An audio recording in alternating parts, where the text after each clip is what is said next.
আর কত লাশ পড়লে মানুষ বলবে গণতন্ত্র ব্যর্থ, আর কত নিষ্পাপ প্রাণ ঝরালে গণতান্ত্রিক জঙ্গিরা হবে ক্ষান্ত। কেন বাবার হত্যার বিচার চাইতে নিষ্পাপ দুধের শিশুর নামতে হয় রাজপথে? কেন স্বামী হত্যার বিচার চেয়ে আজ বিধবা নারী নিরাপত্তাহীনতায় ভোগে? আর কত মায়ের আঁচল ভিজবে ভোটের বাক্সের রক্তে? আর কত শিশুর স্বপ্ন চাপা পড়বে স্থিতিশীলতা নামের মিথ্যা স্লোগানে?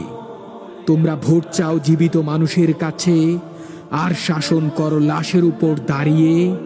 তোমাদের মঞ্চে ভাষণ আর পেছনে সারি সারি কবর, এই কি তোমাদের জনগণের শাসন? গুলিকে বলো আইন শৃঙ্খলা, লাশকে বড় পরিসংখ্যান, আর মাকে বলো রাষ্ট্রের জন্য একটু সহ্য করুন।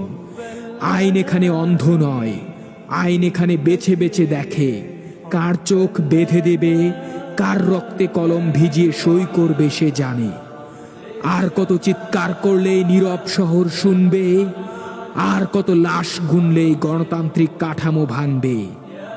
একদিন প্রশ্ন করবে ইতিহাস, তোমরা তখন কোথায় ছিলে? উত্তর দিও না কাগজে কলমে, উত্তর দিও ওই লাশগুলোর চোখে তাকিয়ে।